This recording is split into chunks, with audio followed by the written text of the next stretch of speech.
What a nice guys, another recipe.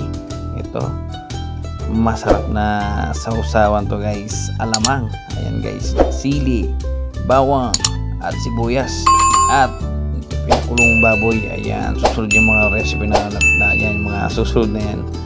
Yan, dalawang recipes yung luluto ko, pero unahin ko yung alamang.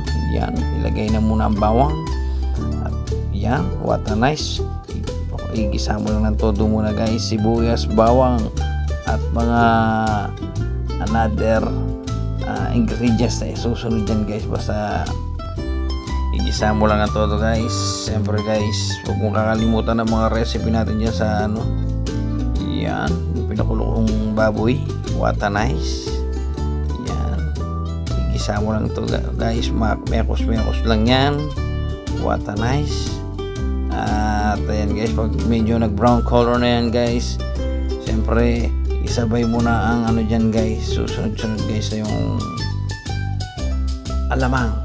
Yan, ayan guys, yung alamang pakuloy mo lang todo, igisa mo lang todo, tapos lalagyan lang ng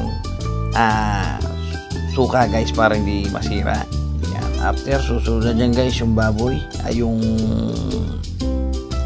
ilalagay na guys yung susunod na recipe dyan, yung asukal. Yan, para mag level po ang lasa. Ano yung pagmaalat kasi kailangan lagyan mo ng asukal.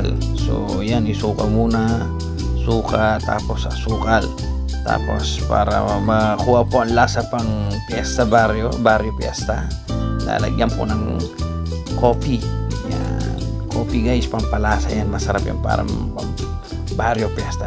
So guys, watch lang po hanggang sa end ng aking vlog. What a nice. Thank you very much guys. Watch lang po until the end.